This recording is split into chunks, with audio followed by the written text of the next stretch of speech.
First of all, I want to thank everyone for taking the time to be here today and to engage with my research. Thanks to each and every one of you. My name's Alex Williamson, and my research was Places Beyond the Ego, a review of outcomes connected to outdoor experiential education programs set in wilderness and school gardens.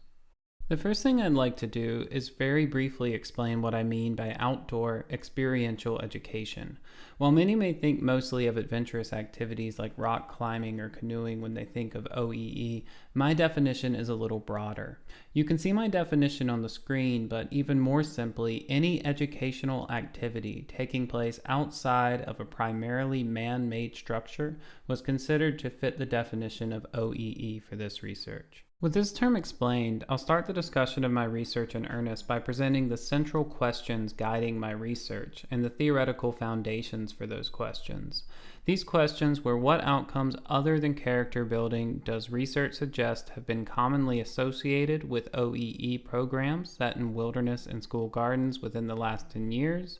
And what prominent similarities and differences in outcomes are apparent in programs set in wilderness and school garden place typologies? The first of these questions is primarily based on how a long-standing argument for the effectiveness of OEE has faced growing criticism. This argument is that OEE effectively helps participants build character. There are two prominent critiques of this idea. One of these is that there is psychological evidence that suggests that how a person acts changes from context to context. For example, there's no possibility that behavior displayed while with a supportive group in the woods will manifest with an apathetic group of coworkers in the workplace. The second critique suggests that heavy emphasis on individual growth does little to help participants understand and address communal or societal factors that are often much more important to their well-being as well as to the well-being of communities and society more generally. Due to these arguments, it seemed like it would be a valuable contribution to the O&EE field to investigate what outcomes other than character building were commonly associated with its practices. The basis for the other parts of my research questions derive from how, as skepticism of character building has grown, there's been an increased interest in place-based pedagogy, sometimes called place-based learning or place-based education. Place-based pedagogy is generally interested in having students critically engage with their surroundings or places. This usually means using active experiential methods to have students come to understand the historical developments of their communities and local ecosystems, as well as how their own actions and opinions contribute to the evolution of such networks. Clearly, this notion of education means that where learning takes place affects what learning takes place. Because a main critique of focusing on character building in OEE is that it promotes individualistic aims rather than helping students understand their local or home communities, it's not hard to see why place-based pedagogy seems like a valuable alternative to character building skeptics. With such connections, it seemed that my research would be more valuable if it focused not just on outcomes other than character building, but also related to place-based pedagogy. The way I did this was to limit my research of outcomes to two specific place typologies, wilderness and school gardens. Doing this made my research speak to how place could affect learning in OEE as well as how OEE was possibly affecting the meanings of particular places. Again, all of these connections and considerations are apparent in my guiding research questions. The only things left to mention are that I focused only on research from the last decade because I wanted my research to reflect relatively current trends in the field, and I also included research only related to programs set in or primarily run by organizations based in the Anglosphere for reasons related to both language and their similar cultural meanings of both OEE and wilderness. In order to answer my research questions, I conducted a review of literature using the methodologically inclusive research synthesis framework. This framework is meant to help researchers have flexibility in the structures of their reviews while providing guideposts that assure the research is both rigorous and transparent. While there are 6 phases of this framework, due to concerns of time, I focus on phases 3 through 5 here because they're most relevant to understanding how I identified and analyzed the literature that the findings discussed later are based on. Before searching for relevant evidence, I knew that space and time would not allow me to conduct an exhaustive review of all literature discussing the outcomes of wilderness and school garden-based OEE programs, and I also knew that I would only include peer-reviewed works. Along with these considerations, I had initial inclusion criteria, which are mentioned in brief here. With these criteria as guides, I searched a database containing only works related to education, ERIC, using very basic search terms related to wilderness outcomes and school garden outcomes, respectively. After reviewing the literature these searches revealed and noting prominent phrases associated with both relevant and irrelevant articles, I was able to create more refined searches. What you see here are the searches that were used on ERIC. The more technical searches on this page were also adapted for use with 3 other databases. The refined searches yielded a total of 165 results across the databases for wilderness literature and 154 for school gardens. Of these, I found 18 wilderness and 35 school garden articles to be relevant to my research. Having identified the articles to be included in the review, I now needed a method for appropriately analyzing them. The MERS framework doesn't give any specific method for this kind of analysis, but suggests that researchers should find one that fits the goals of their study. I followed a method detailed in the 2001 review of environmental education outcomes by Rickenson. In short, this included making a detailed catalog of included works featuring important information such as research methods, number of participants, age of participants, etc., as well as main findings and my evaluations and thoughts regarding those findings. With such a catalog made, it was then a matter of generating categories that effectively encapsulated what Rickenson called the substantive foci of the included studies. After giving you a moment to read over a brief summary of the possible weaknesses and strengths associated with this research, I'll turn to a discussion of these outcome categories as they relate to each of the place typologies separately as well as in comparison. Unfortunately, going into detail about these weaknesses and strengths isn't possible during the time of this presentation, but I'm happy to answer questions you have about them in our later discussion.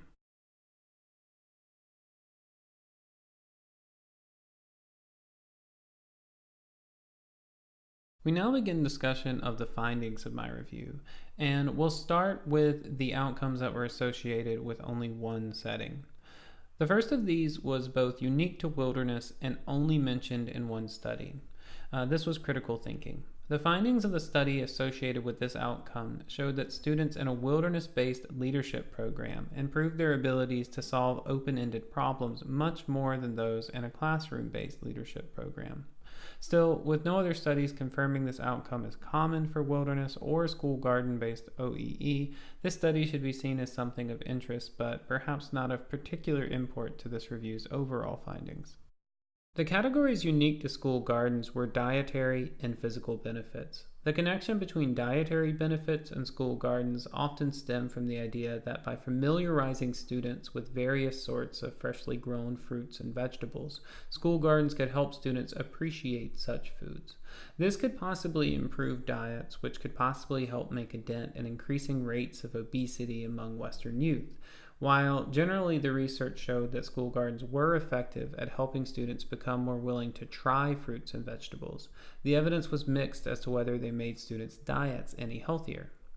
In regards to the physical benefits, there were relatively few studies studying this effect of school gardens, and they touched on various themes, such as whether school gardening promoted physical activity to whether it fostered motor skills. So while the findings were generally positive regarding the physical benefits of school gardens, I didn't find enough evidence related to specific types of these benefits to make broad statements about this outcome. We now move to the outcomes that were commonly associated with programs set in both place typologies. We'll begin with informal learning opportunities. In the wilderness literature, examples of informal learning included things such as participants on a river trip being given time to wonder at whatever took their fancy, rather than being constantly directed by instructors to pay attention to certain sights or other phenomena. Another was a participant's chance encounter with a wolf that inspired her to reconcile with her estranged father, who was a wolf biologist. For school gardens, an example was an unplanned sharing of traditional hand washing ceremonies by students from Sudan and Afghanistan who had recently immigrated to Australia. Clearly, these kinds of outcomes defy planning, and even some of the researchers admit that they are never sure things during any OEE program. Still, it's an interesting, if extremely hard to verify, outcome that was associated with both wilderness and school gardens in the included literature. The next category up for discussion is social capital. What I mean by social capital is based on political scientist Robert Putnam's description of the concept. Essentially, social bonds encourage people and groups to interact with each other with a greater trust, and that trust has value, or capital. It is also important to mention that Putnam suggests that there are two types of social capital: bridging and bonding.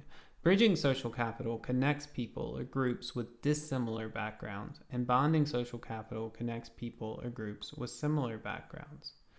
Though the research related to both place typologies suggested that programs set in them generally promoted social capital, the outcomes described in the wilderness research related more strongly to its bonding form, whereas those in the school garden literature often related to its bridging form. For example, studies of universities' wilderness orientation programs, where groups of incoming freshmen completed outdoor adventure activities in remote locations, showed that friendships were the most reported and valued outcomes of such programs by participants.